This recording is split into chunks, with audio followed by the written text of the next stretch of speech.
So hello everyone. मैं एक ML का मॉडल है जिसका ट्यूटोरियल अपलोड कर रहा हूँ। इस मॉडल के अंदर अगर आप देखें तो यहाँ पाथ वाला एक पोर्शन है। इस पूरे मॉडल में अगर आप इस पाथ की जगह अपना जो रिक्वायर्ड पाथ होगा वो ऑब्टेन मतलब डाल देंगे तो आप अपनी मर्ज़ी के किसी भी डेटा पे इस पूरे मॉडल को ट्रेन कर सकते हो। एक तरह का कॉमन डेटा है, कॉमन मॉडल है जो आप कहीं भी यूज़ कर सकते हो। इसमें अगर हम स्टार्टिंग में देखें, हमने इम्पोर्ट पांडास पीडी किया है। ये इसलिए किया है क्योंकि कोई भी ऑपरेशन अगर हम एक्सेल शीट में करेंगे उसके लिए ये एक पाइथन की लाइब्रेरी है पांडास, जिससे हम इजीली जो है वो ऑपरेशंस कर पाते हैं। बाकी फिर ये एसके लर्न जो है ये एक साइकिल लर्न जो एक लाइब्रेरी है, इसके बेसिस पे हम जितने भी ऑपरेशंस हैं जो एम एल बेस्ड ऑपरेशंस हैं, जिसमें एम एल जो हम बेसिकली कर रहे हैं शूट, वो इसी के अंदर कर रहे हैं। एसके लर्न लाइब्रेरी जो है साइकिल लर्न लाइब्रेरी, उसी के हमने फीचर्स जो हैं वो इंपोर्ट कर लिए हैं। हेयर आप यहाँ देख सकते हैं, यहाँ पे तो पहले हमने पाथ अपलोड किया है, ये पूरा पाथ। अब pd.readcsv ये फंक्शन हमने यूज़ किया है ताकि जो हमारा पांडा जो है, ये पीडी यहाँ कॉल किया हमने पांडास को। ये पीडी जो है, ये पांडास जो है पूरा जो csv फाइल है उसको कन्वर्ट करके डेटा वेरिएबल में स्टोर कर लेगा, पूरी csv फाइल। अब उस डेटा csv को पहले हम लोग उसका कॉल कर रहे हैं, यहाँ पे देख सकते हैं आप कॉलम्स। यहाँ पे हमने उसके कॉलम्स ओपन कर लिए हैं।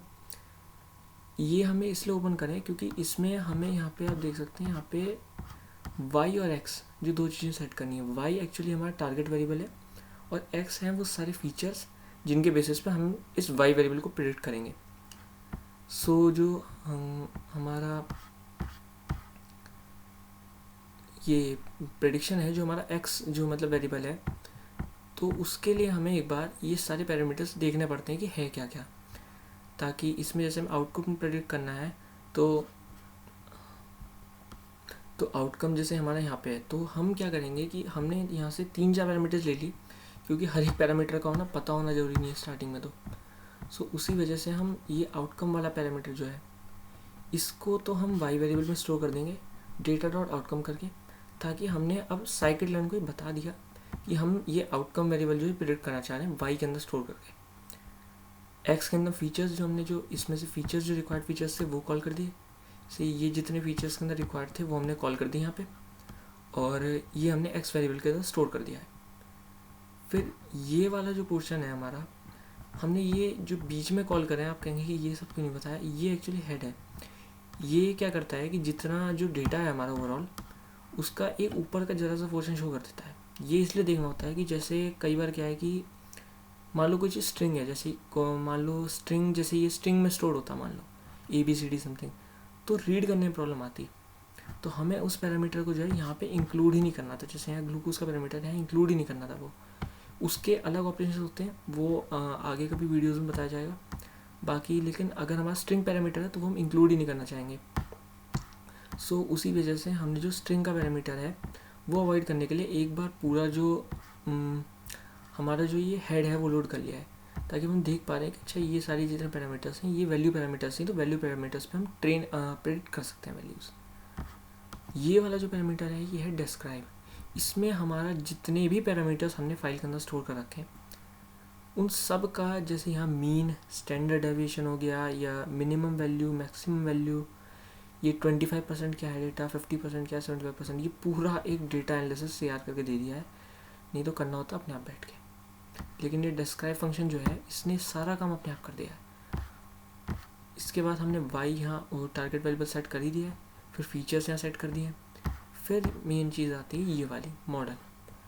जो पूरा प्रेडिक्शन हम करने वाले हैं वो इस मॉडल के बेस पे करने वाले हैं। इसमें आप देखेंगे रैंडम फॉरेस्ट रिग्रेसर। तो रैंडम फॉरेस्ट रिग्रेसर एक ऐसा मॉडल है, ये एक्चुअली सिंगल मॉडल नहीं है, ये एक एनसेम्बल लर्निंग का मॉडल है। एनसेम्बल लर्निंग का मॉडल यानी कि ये कई सारे वेरिएबल्स लेता है इनपुट में, मतलब कई सारे मॉडल्स होते हैं इसके अंदर रैंडम फॉरेस्ट के अंदर। जैसे एक मॉडल आपका ML में आता है KNN, एक ID3 एल्गोरिदम आता है, डिसीजन ट्री एल्गोरिदम्स आते हैं। ये जितने एल्गोरिदम्स हैं ये इन सब से लेगा वैल्यू, कि एक पहले फर्स्ट वैल्यू पैरामीटर से ली, फिर दूसरे से ली, फिर तीसरे से ली, फिर चौथे से ली, फिर उन सब वैल्यूज़ के अकॉर्डिंग कैलकुलेट करके ये कैलकुलेट करता है कि अच्छा कि एग्जैक्ट वैल्यू क्या होनी चाहिए उसके अकॉर्डिंग। इसमें हमने रैंडम स्टेट इक्वल्स टू 1 इसलिए सेट किया है ताकि अगर हम रैंडम स्टेट नहीं सेट करते तो हर बार जो मॉडल है हमारा अलग अलग वैल्यूज़ देगा। अब अगर मॉडल सही काम कर रहा है और आप हर बार उसकी वैल्यूज़ चेंज करते जाओगे तो फिर प्रॉब्लम पड़ती है। पता चला अच्छा मॉडल काम कर रहा है, लास्ट में कहीं आप यूज़ करो मॉडल को और फिर वैल्यूज़ चेंज कर दे अपनी। इसलिए रैंडम स्टेट ज़्यादातर केसेस में 1 ही रखनी होती है। बाकी अगर आपको अपने मॉडल पर 110% भरोसा है कि यार ये सही काम करेगा तो भाई अपने एक्सपेरिमेंट आप करो उससे। फिर ये फिटिंग है, ये फिट फंक्शन जो हमारा यूज़ हो रहा है, ये हमने जो एक्स और वाई पैरामीटर्स जो हमने सेट किए थे, इसको हम मॉडल को ये बता रहे हैं कि ये हमारा एक्स पैरामीटर है, वाई पैरामीटर। इसीलिए कहा था कि एक्स और वाई लेना चाहिए, क्योंकि यहाँ फिर आपको चेंजेस करने पड़ेंगे। यहाँ आपको मान लो तो आपने एक्स की जगह कुछ और ले लिया यहाँ, तो यहाँ वो चेंज करना पड़ेगा, वाई की जगह कुछ और ले लिया, ट्रेन करना पड़ेगा। फिर प्रॉब्लम ये होगी कि अगर आप ये कहीं इंडस्ट्री में कोड दे रहे हैं तो उन्हें समझने में थोड़ी प्रॉब्लम हो सकती है, अगर वो बहुत जूनियर लेवल पे हैं। तो जो एडवांस लेवल पे उन्हें तो पता लग ही जाता है कि हाँ वेरिएबल अगर चेंज करें, लेकिन फिर भी ये एक कन्वेंशन है कि ये वाई में स्टोर करा जाएगा आउटकम वेरिएबल जो आपका होगा, और जो आपके फीचर्स होंगे वो एक्स में स्टोर करे जाएंगे। ये एक तरह का कन्वेंशन है, आप चेंज करना चाहे कर सकते हैं। फिर यहाँ मीन एब्सोल्यूट एरर।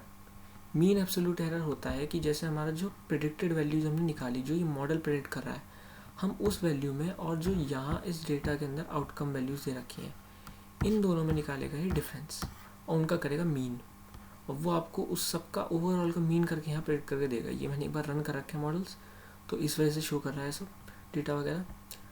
और फिर ये हमारा आता है प्रिंट वाला फंक्शन।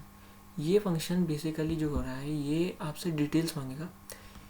इसमें कई तरीके होते हैं, ज़्यादातर आप कहीं भी ट्यूटोरियल्स वगैरह पूरे उसमें देखेंगे यूट्यूब पे, तो उसी तरह के हैं कि उसमें वो क्या कर रहे हैं, डेटा को या तो ग्राफ की फॉर्म में प्रिंट कर रहे हैं, या जो आपका डेटा है वो उस या तो ग्राफ के फॉर्म में प्रिंट कर रहे हैं, या फिर आपका जो डेटा है वो ये लोग जो है किसी फाइल में डाल रहे हैं, CSV फाइल जो होती है, जैसे एक्सेल फाइल जहाँ से उठाए। तो लेकिन वो है कि थोड़ा वो क्या कहते हैं, मतलब कॉम्प्लिकेटेड तो नहीं होता, उसका अलग पैटर्न होता है। मतलब ज़रा सा ही जो आपका प्रिंट ब्लॉक है ये चेंज होगा, और ये प्रेडिक्शंस वाला ब्लॉक जो है ये चेंज होगा। बाकी वैसे कोई डिफरेंस खास रहता नहीं है उसके अंदर। फिर आप यहाँ पे देखें तो यहाँ पे हमने फ्लोट के अंदर लिया वैल्यू, फ्लोट के अंदर से लिया क्योंकि कई जैसे जो है पॉइंट में है पैरामीटर्स, जैसे यहाँ पे या पॉइंट है, यहाँ है, जो नॉर्मल हैं वो तो स्टोर हो ही जाएंगे फ्लोट के अंदर, जो बाकी पॉइंट वाले हैं ताकि उनमें कोई डेटा लॉस ना हो, इसलिए हम पॉइंट में स्टोर करेंगे वैल्यू। फिर उसके बाद ये वाला डेटा फ्रेम पैरामीटर है, यहाँ पे हम जो पूरा वो है डेटा हमने स्टोर किया है वो डेटा फ्रेम में स्टोर कर देंगे। सो एक बार रन करके देखते हैं। यहाँ पे हमारा डेटा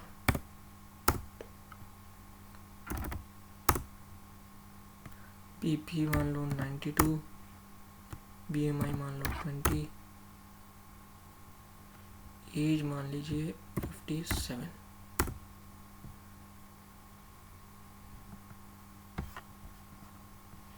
तो इस मॉडल के अकॉर्डिंग जो हमारा डायबिटीज़ का चांस है वो केवल 7% है।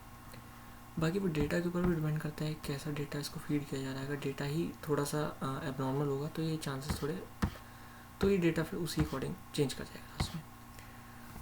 दूसरा, अगर आपको इसका प्रोग्राम पूरा चाहिए सोर्स फाइल की फॉर्म में, सो वो मेरी गिटहब रेपोजिटरी में एक पाइथन फाइल्स करके फोल्डर है, उसमें जाके आप इसको लोकेट कर सकते हो। वहाँ पे और भी फाइल्स हैं, उन सब के ऊपर वीडियोज़ बनाऊँगा। बाकी ये वाली जो है डायबिटीज़ ML के नाम से मॉडल है, उसके अंदर डायबिटीज़ मॉडल ML इसी नाम से पड़ा है उसके अंदर। बाकी चैनल को सब्सक्राइब कर लीजिए, बेल नोटिफिकेशन दबा दीजिए, लाइक कर दीजिए, and thank you for watching this tutorial.